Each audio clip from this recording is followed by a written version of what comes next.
Salut mes canons de beauté, j'espère que vous allez bien. Aujourd'hui, nous allons répondre à un commentaire d'un de mes canons de beauté qui m'a envoyé ce message-là inbox. C'était pour savoir pourquoi est-ce que l'Afrique a attendu la colonisation avant de développer sa décoration d'intérieur.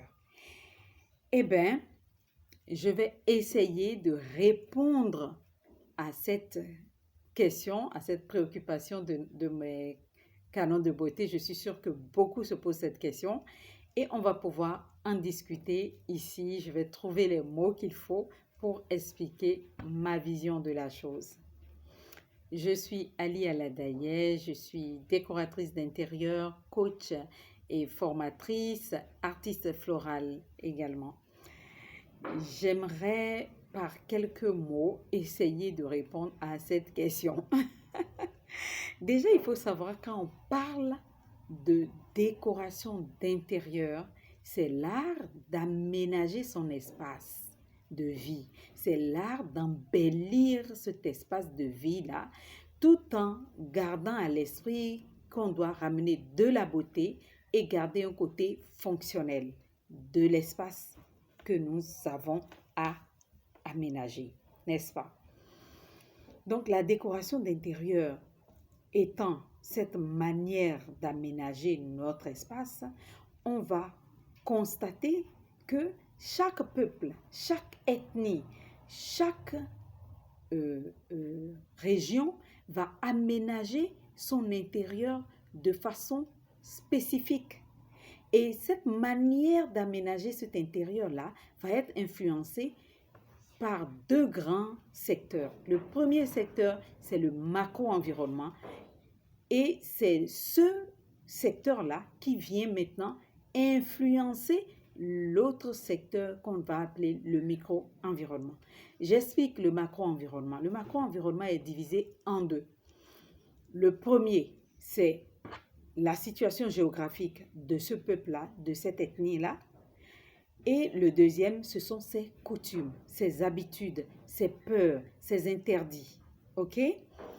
Quand vous prenez le macro-environnement, donc qui est la situation géographique, vous pouvez voir que les peuples qui sont dans une région forestière vont aménager leur intérieur différemment des autres peuples qui vivent peut-être en bordure d'eau ou en bordure ou en montagne. Vous voyez, ça, c'est la première partie du macro-environnement qui influence la décoration d'intérieur, ça. Voyez? Maintenant, le deuxième volet de ce macro-environnement-là, ça va parler des coutumes, des habitudes, des peurs, des interdits, de la religion. Tous ces facteurs-là vont venir influencer maintenant la décoration, la manière dont on va organiser son intérieur, donc le micro-environnement. Et ce micro-environnement, si on doit le situer, il s'agit bien évidemment de nos intérieurs, que ce soit l'intérieur d'une maison, un bureau, un atelier, tout ce que vous pouvez comprendre par intérieur, ok? L'intérieur de l'habitat. Et quand on parle de l'intérieur de l'habitat, je préfère le préciser tout de suite, il faut savoir que ça commence déjà par la façade de la maison, déjà du portail, si on prend l'exemple d'une maison. Ça commence déjà par le portail. Donc la décoration d'intérieur va embellir et rendre fonctionnel tout cet espace-là, jusque dans les petits coins et recoins à l'intérieur de l'habitat. Pourquoi est-ce qu'on dit que comment dirais-je déjà, la décoration d'intérieur, donc le micro-environnement, est influencé par le macro-environnement? Parce que pour mettre en valeur nos intérieurs, pour embellir nos intérieurs, nous n'allons pas traverser les océans. Non, nous allons chercher à côté Si c'est un peuple qui est en bordure de mer, par exemple, il y a des cocotiers, donc ça va travailler avec les canages, ça va travailler avec les troncs d'arbres, ça va travailler avec des trucs, le sable, les coquillages et tout. Vous voyez un peu? C'est avec ça que ça va travailler. Euh, Si c'est un peuple qui vient des grandes forêts, ça va travailler avec les troncs d'arbres, ça va travailler avec tout ce qui est feuilles, les cordages aussi et tout ce qu'on peut trouver, la terre aussi, vous voyez? Donc, ça dépend de l'environnement, du macro-environnement pour venir mettre en exergue, mettre en valeur nos intérieurs, n'est-ce pas? Déjà, l'habitat même est construit à partir des matériaux qu'on trouve à côté. On ne va pas aller loin pour ramener ça. Donc, quand nous avons compris ce niveau-là, nous allons évoluer vers la décoration d'intérieur proprement dite par rapport à la disposition de l'espace dans notre intérieur. À l'origine, en Afrique, nous avions des cases, n'est-ce pas? Et ces cases-là étaient d'un seul tenant, c'est-à-dire c'est une seule pièce. Quand vous rentrez par la porte d'entrée, vous avez une vision globale de tout l'ensemble. Et cette salle-là, qui servait de maison à chaque famille, était divisée avec des divisions en son sein. C'est pas parce que c'est une grande salle et qu'on appelait case à l'époque qu'il n'y avait pas du zoning. On avait réservé telle zone pour la cuisine, telle autre zone pour le petit élevage, les poulets, le petit mouton et tout, qu'on mettait à côté. Il y avait la zone de couchage des enfants, il y a la zone nuit des parents, il y a la zone de repas, il y a la zone où on reste ensemble quand on reçoit des invités et tout. Tout se passait dans la même pièce. Et aujourd'hui, qu'est-ce qu'on constate? On constate qu'il y a un style qu'on a dit qui vient des États-Unis, le style loft.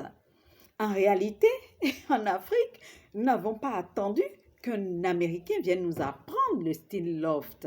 Nous avions déjà le style loft parce que dans une case, quand vous rentrez dans la case, vous avez une vision de tout l'ensemble.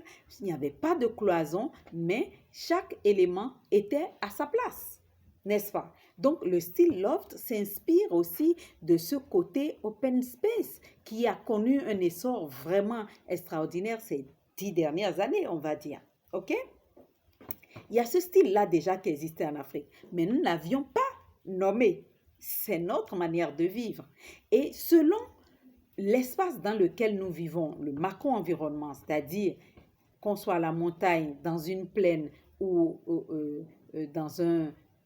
en bordure d'eau, on va construire notre habitat avec certains matériaux et donc la cuisine, si c'est un matériau très inflammable, la cuisine pourrait être placée de façon différente que dans une zone où les gens travaillent avec la terre, construisent avec la terre, vous voyez?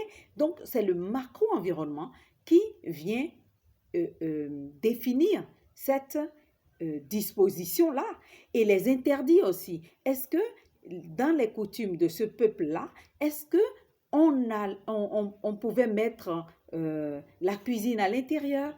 Est-ce que ce n'était pas mieux de le mettre à l'entrée? Où est-ce qu'on devait mettre le coin repas, le coin nuit des enfants, le coin nuit des parents? Vous voyez, les interdits, les coutumes influençaient la disposition dans cet espace-là. On ne faisait rien au hasard. Donc oui, la décoration d'intérieur africaine, elle était née et elle était déjà créée avant l'arrivée du colon. Le colon peut-être a donné un nom qu'on ne connaissait pas, mais je suis sûre qu'à l'époque, selon la manière dont vous arrangez votre intérieur, on va savoir en même temps si vous êtes de la haute, c'est-à-dire de la noblesse, ou si vous êtes du bas peuple. Donc, nous n'avons pas attendu les autres pour le faire. Et il faut dire que déjà chez nous, la noblesse était vraiment très respectée. Ça vivait dans des palais, ça avait une manière de fonctionner qui était très différente, très luxueuse. à notre manière, n'est-ce pas? Quand nous avons parlé déjà de ce point-là, nous allons pouvoir comprendre que la décoration d'intérieur africaine a plusieurs niveaux parce que le peuple africain, il est multiculturel, il est multi-ethnique et il y a aussi, l'Afrique étant grande, il y a plusieurs régions dans l'Afrique. On va prendre l'exemple